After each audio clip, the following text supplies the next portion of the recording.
So with our components and functions for model year 26, we provide technology. Cześć, dzień dobry, siemanko, witam Was serdecznie. Jestem na evencie Boscha. Jak widzicie, bardzo dużo dziennikarzy przyjechało z całego świata. Bardzo się cieszę, że ja też zaproszony zostałem na ten event. Mega, że Polacy też mogą mieć dostęp do największych nowości. Postanowiłem, że pokażę takich 5 rzeczy, które mnie najbardziej zaciekawiły i zaczniemy od tych, w cudzysłowie, najbardziej nudnych, a skończymy na tych rzeczach najbardziej mnie ekscytujących. A dla tych cierpliwych na sam koniec będzie bonus. Dobrze, więc numer 5. Silniki. Bosch pokazał silnik, który się nazywa Performance Line Speed.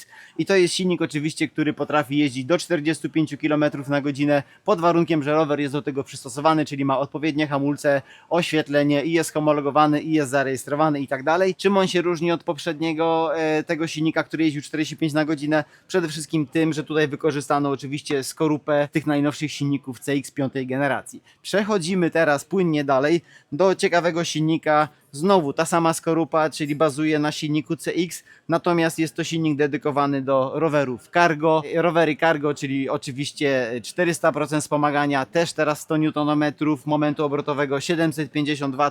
No i specjalnie charakterystyka też zrobiona, taki tryb jest specjalny cargo, który pozwala na to, że mamy od razu dużo mocy przy niskiej kadencji, jak ruszamy takim rowerem. Kolejną nowością są dwa silniki, jeden nazywa się Performance Line, a drugi się nazywa Performance Line PX. Ten PX jest takim silnikiem trochę lepszym niż zwykły Performance, ale tak naprawdę te silniki są w cudzysłowie trochę gorsze od takich bazujących na CX 5 generacji. No dlaczego? No mają inne obudowy, mają tutaj mniej radiatorów, no i mają też zupełnie inną konstrukcję w środku. W CX-ie, czyli w tym BDU38, w tej serii silników, tam mamy 3 pary kół zębatych. Tutaj w tym silniku mamy tylko 2 pary kół zębatych, natomiast sam silnik też jest inny. Tak to zrobili, że ten silnik się kręci zdecydowanie mniejszą prędkością obrotową niż w normalnym CX 5 generacji, więc ten silnik jest z założenia dużo bardziej cichy. Natomiast tutaj zrobili coś wyjątkowego. Ja nie wiedziałem nigdy, że tak się da zrobić silnik do e-bike'a, że korba jest na sztywno spięta zawsze z zębatką. I po co tak zrobili? Że są takie rynki, jeszcze jak podobno tutaj Niemcy północne, że ciągle ludzie kupują rowery ze wspomaganiem elektrycznym, ale takie, gdzie kręcąc pedałami do tyłu hamujemy tylną piastę. No i po to właśnie tu jest to tak zrobione, mega prosta konstrukcja, czyli zębatka na sztywno połączona z korbą. Możemy normalnie hamować taką klasyczną piastę torpedo, ale to też ma swoje pewne ograniczenia, więc jeżeli idziemy w to rozwiązanie, to nie możemy mieć tych najnowszych funkcji związanych z przerzutkami, no bo na przykład mamy taką funkcję też dostępną, że możemy zmieniać biegi podczas cruzowania, a tutaj się tego nie da zrobić, no bo silnik nie jest w stanie kręcić zębatką niezależnie od tej korby. Ja wiem, że to wszystko jest dosyć skomplikowane. Tutaj mamy jeszcze taki właśnie rzut oka na ten silnik PX, który ma dużo w środku elementów metalowych. Numer 4. Tutaj jest niby nowość, a nie nowość, bo jest silnik Bosch Performance Line SX, czyli ten lekki silnik. I co tutaj zrobili? Moment obrotowy był 55. Teraz mamy w tym silniku 60 Nm i mamy wsparcie też na poziomie 400%. Nowością numer 3 są według mnie nowe funkcje w aplikacji Flow. I co my tutaj mamy ciekawego? To już się pojawiło jakiś czas temu, takie małe okienko, ale mogliście tego wcześniej nie zauważyć. To jest taka specjalna opcja, tutaj nie mogę klikać, mogę kliknąć tutaj. I to jest taka dodatkowa opcja w aplikacji Flow, która pozwala nam stworzenie garażu naszych pojazdów. Do tej pory w aplikacji Flow było tak, że jeden rower, jedna aplikacja. Jeżeli chcieliśmy komuś rower pożyczyć, musimy się rozparować i tak dalej. Albo jeżeli chcieliśmy mieć jakieś kolejne rowery, no ja tak często miałem, że miałem kilka rowerów u siebie w stajni na Boschu i musiałem jeden wyłączać, kolejny parować. Teraz nie. Teraz możemy mieć w aplikacji Flow maksymalnie 6 rowerów podłączonych za jednym razem, ale mamy też dodatkową opcję. Jak klikniemy sobie tutaj na tą zębatkę, to mamy dodatkową opcję Share Bike. I to polega na tym, że my możemy mieć kilka rowerów i mamy sąsiadkę, na przykład piętro niżej, której chcemy pożyczyć jakiś rower i nie musimy tego roweru od nas z konta odłączać, tylko możemy udostępnić ten rower za pomocą wysłania zaproszenia poprzez mail, albo nawet możemy jej airdropem sobie udostępnić taki nasz rower innej osobie i ta osoba może spokojnie z naszego roweru używać i też ma dostęp do tych wszystkich funkcji, więc aplikacja cały czas się rozwija. Nowość numer 2 według mnie i ta nowość jest taka, że od teraz możemy Napędy, te wszystkie wypasione XTR, nowe XT, Deorka, nie wiem czy już pokazali Deorkę, ale Deorkę też, to wszystko możemy teraz spinać z systemem Boscha.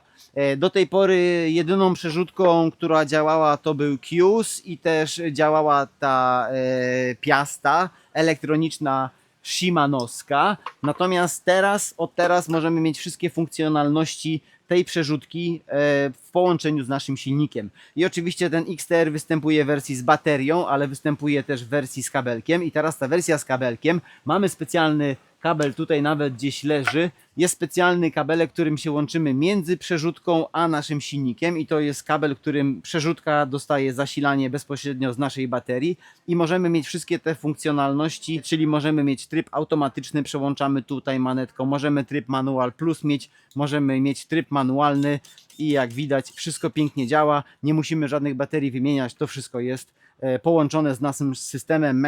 Mi się mega ta przerzutka XTR podoba i nawet sobie taką zamówiłem 12, tylko tą z krótszym wózkiem, więc to jest super, że to tak działa. Do tej pory mieliśmy przerzutkę A12, to była przerzutka, która ma w sobie sprzęgło wbudowana do zastosowań takich terenowych, ale mamy też teraz dwie nowe przerzutki.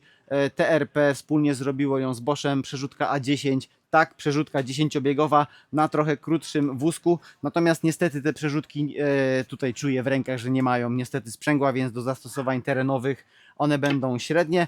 Mamy też przerzutkę, która nazywa się A11, ona jest już długim wózkiem, obsługuje duże kasety, więc ta integracja jest jak dla mnie numerem 2 i teraz przed nami numer 1. Rety, wszystko na spontanie, słuchajcie, ale to jest takie wideo, że nie ma czasu, bo przyjechaliśmy na event, ja w ogóle wczoraj się jeszcze ścigałem na tych pump-trackach, żona była trzecia, syn był czwarty, ja byłem piąty.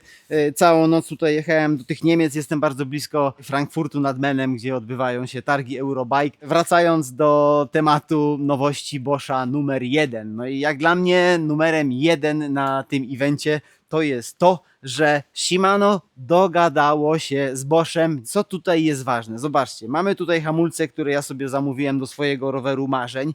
Hamulce XTR i hamulce teraz te wszystkie najnowsze shimanowskie, czyli XTR, XTEC z tymi dużymi zbiornikami mogą współpracować z ABS-em. Tutaj taką mamy ciekawostkę, bo tu jest nawet taka niezbyt ładna tarczka, ale też zrobiona przez Shimano do ABS-u, bo tutaj mamy zamontowany czujnik, który zlicza impulsy. Co już się mogliście dowiedzieć z poprzedniego mojego filmu o nowościach z Rivy, nie mamy już z tyłu czujnika, nie jest potrzebny, bo te czujniki, które są potrzebne, mierzące przechył roweru lewo, prawo, góra, dół, wszystko jest teraz wbudowane w silnik, więc tak naprawdę mamy tylko tą jedną tarczkę, jeden czujnik i tak naprawdę jeszcze tutaj warto powiedzieć, że to urządzenie samo ABS, które jest też połączone z silnikiem, bo potrzebuje napięcia do zasilania, to urządzenie występuje w kilku wersjach, do hamulców TRP i Magura są inne są przyłącza, natomiast pod shimanowskie rozwiązanie tu jest bardzo fajnie, bo tutaj normalną zrobili taką klasyczną tą baryłkę, którą skręcamy.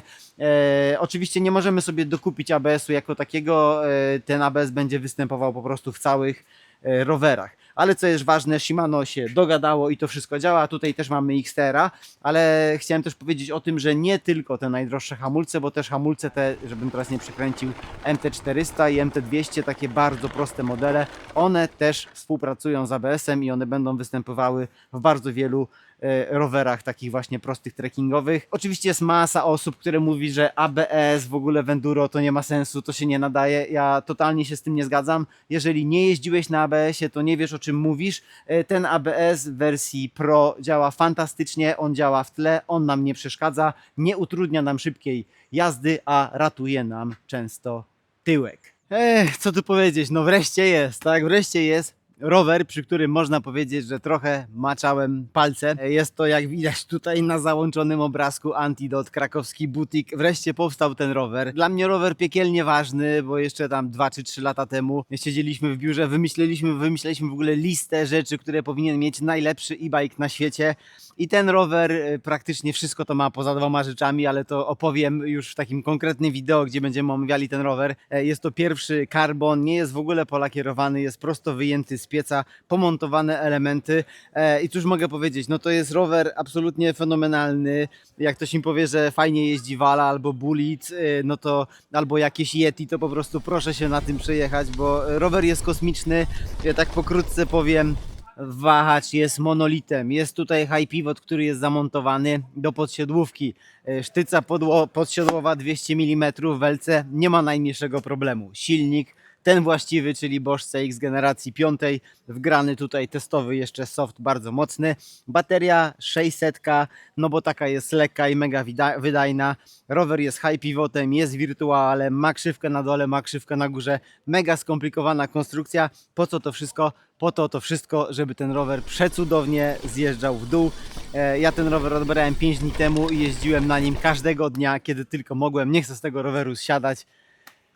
Piękne cacuszko. Tutaj w tym miejscu dzisiaj te wszystkie nowości prezentował pan Klaus, szef Bosch e-Bike Systems. Ja tutaj teraz się też wtryniłem na tą scenę i z tej sceny chcę Ci powiedzieć, że bardzo Ci dziękuję za oglądanie tego odcinka. Mam nadzieję, że się podobało. Z prądem, hej!